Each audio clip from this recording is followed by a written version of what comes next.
Odisha plus खबर ही ମୁଁ ତ ମୋର ଏଟା ତୃତୀୟ ଥର।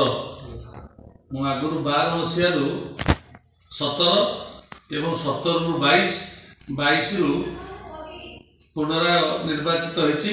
ମୋର ଏଟା ଲାଗ ଥାର୍ଡ ଟର୍ମ। ଆଉ ମୁଁ ଆସିବା ପରେ ଆମ ପଞ୍ଚାୟତରେ ପ୍ରାୟ ସବୁ ଗାଁକୁ ପାନୀୟ ଜଳର ବ୍ୟବସ୍ଥା କରାଯାଇଛି ଏବଂ ପ୍ରତ୍ୟେକ ଗାଁରେ ରାସ୍ତା ଲୋକର ବ୍ୟବସ୍ଥା କରାଯାଇଛି ଏବଂ ଗରିବ ଲୋକମାନେ ସହରୀ ସୁବିଧା ପାଇବା ପାଇଁ ଏଠାରେ କଲ୍ୟାଣ ମଣ୍ଡପର ବ୍ୟବସ୍ଥା କରାଯାଇଛି। ବିବାହ ବ୍ରତଘର ଇତ୍ୟାଦି କରାଯାଉଛି ଏବଂ ଲୋକମାନେ ପାଠ ପଢ଼ିବା ପାଇଁ ପାଠାଗାର ବିଭିନ୍ନ ପୁସ୍ତିକା ପଢ଼ିବା ପାଇଁ ଖବର ଜାଣିବା ପାଇଁ ଗୋଟେ ପାଠାଗାର ନିର୍ମାଣ କରାଯାଇଛି ପଞ୍ଚାୟତ ତରଫରୁ। ସେଥିରେ ଟିଭିର ବ୍ୟବସ୍ଥା ମଧ୍ୟ କରାଯାଇଛି।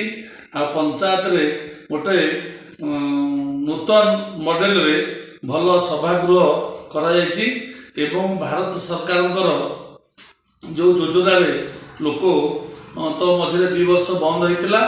ଏହି ବର୍ଷ ଚଳିତ ବର୍ଷ ଆମ ପଞ୍ଚାୟତର ପ୍ରଧାନମନ୍ତ୍ରୀ ଆବାସରେ ଯୋଜନାରେ 79 ଜଣ ହିତାଧିକାରୀ ଘର ପାଇଛନ୍ତି। ସେଥିରୁ ପ୍ରାୟ 65 ଲୋକ ତାଙ୍କ ଘର ପୂର୍ଣ୍ଣାଙ୍ଗ କରିସାରିଲେଣି। ଆଉ ଆମର ପଞ୍ଚାୟତରେ ଭାରତ ସରକାରଙ୍କ ତରଫରୁ ଯେଉଁ ଆୟୁଷ୍ମାନ ଆରୋଗ୍ୟ ମନ୍ଦିର ଖୋଲାଯାଇଛି, ତଦ୍ୱାରା ଗରିବ ଲୋକମାନେ ନିକଟସ୍ଥ ସ୍ୱାସ୍ଥ୍ୟ କେନ୍ଦ୍ରକୁ ନ ଯାଇ ଏଠୁ ମାଗଣାରେ ବିଭିନ୍ନ ପ୍ରକାର ମେଡ଼ିକାଲ ସୁବିଧା ପାଉଛନ୍ତି ଏବଂ ମାଗଣାରେ ଔଷଧ ପାଉଛନ୍ତି। ଆମର ଯେଉଁ ହିତାଧିକାରୀମାନଙ୍କୁ ଚାଉଳ ଦିଆଯାଉଛି, ବର୍ତ୍ତମାନ ଭାରତ ସରକାର 29 ମସିହା ପର୍ଯ୍ୟନ୍ତ ଲୋକମାନଙ୍କୁ ମାଗଣାରେ ଚାଉଳ ଯୋଗାଇ ଦେଉଛନ୍ତି। ଆମ ପଞ୍ଚାୟତରେ ଟୋଟାଲ 944 ହିତାଧିକାରୀ ଅଛନ୍ତି। ତନ୍ମଧ୍ୟରୁ ଓଡ଼ିଶା ସରକାର 20 ଜଣଙ୍କୁ ଚାଉଳର ବ୍ୟବସ୍ଥା କରିଛନ୍ତି। ବାକି 924 ଲୋକଙ୍କୁ ଭାରତ ସରକାର ଚାଉଳ ଦେଉଛନ୍ତି ଏବଂ ବିଭିନ୍ନ ପ୍ରକାର ସୁବିଧା ମଧ୍ୟ ଯୋଗାଇ ଦେଇଛନ୍ତି। ଭାରତ ସରକାରଙ୍କର ଯେଉଁ ଉଜାଲା ଯୋଜନାରେ ଆମ ପଞ୍ଚାୟତରେ ପ୍ରାୟ ପରିବାର, ଆମ ପଞ୍ଚାୟତରେ 936 ଉପରେ ପରିବାର ଅଛନ୍ତି। ସମସ୍ତେ BPL ଏବଂ ଉଜ୍ଜ୍ୱଳା ଯୋଜନାରେ ଗ୍ୟାସ୍ ପାଇଛନ୍ତି। ଚଳିତ ବର୍ଷ ମଧ୍ୟ 25 ଜଣ ଏହି ମାସରେ ଉଜ୍ଜ୍ୱଳା ଯୋଜନାରେ ମାଗଣାରେ ଗ୍ୟାସ୍ ପାଇଛନ୍ତି ଏବଂ ପ୍ରତ୍ୟେକ ହିତାଧିକାରୀ ସରକାରଙ୍କର ଯେଉଁ ସବସିଡି ରହିଛି ଉଜ୍ଜ୍ୱଳା ହିତାଧିକାରୀ ମାନେ ତାକୁ ମଧ୍ୟ ଉପଭୋଗ କରୁଛନ୍ତି।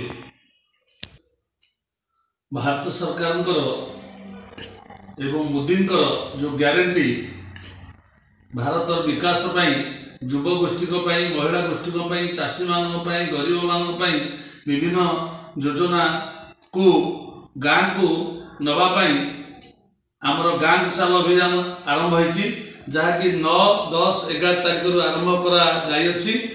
ଆମର କାମାକ୍ଷାନଗର ନିର୍ବାଚନ ମଣ୍ଡଳୀରେ ପ୍ରାୟ ଅଧିକାଂଶ ଜାଗାରେ ଆମର କର୍ମୀମାନେ ଯାଇ ବୁଲି ଲୋକମାନଙ୍କୁ ମୋଦିଙ୍କର ଯାହା ଯାହା କାର୍ଯ୍ୟକ୍ରମ ସବୁ ହାତକୁ ନେଇଛନ୍ତି ତାକୁ ଘର ଘର ବୁଲିକିରି ସମସ୍ତଙ୍କୁ ଜଣାଉଛନ୍ତି ଏବଂ ଆଜିର ଦିନରେ ଯେଉଁ କୃଷକମାନଙ୍କ ପାଇଁ ବର୍ଷକୁ ଯେଉଁ 6,000 ଟଙ୍କାର ବ୍ୟବସ୍ଥା ଥିଲା, ଏବେ ବଜେଟରେ ତା 8,000 ଟଙ୍କାର ବ୍ୟବସ୍ଥା କରାଯାଇଛି ଏବଂ ବିଭିନ୍ନ ବିଶ୍ୱକର୍ମା ଯୋଜନାରେ ମଧ୍ୟ ଆମ ପଞ୍ଚାୟତରୁ 26 ଜଣ ହିତାଧିକାରୀ ଆପ୍ଲାଏ କରିଥିଲେ, ତା ମଧ୍ୟ ଆମେ ଅନୁମୋଦନ ଦେଇଛୁ। ସେମାନେ ଭାରତ ସରକାରଙ୍କ ଠାରୁ ବିଭିନ୍ନ ପ୍ରୋତ୍ସାହନ ପାଇବେ ଏବଂ ଯାହା ଭାରତ ସରକାର ଯୋଜନା ସବୁ କରିବା ପାଇଁ ଆମେ ତତ୍ପର ଅଟୁ।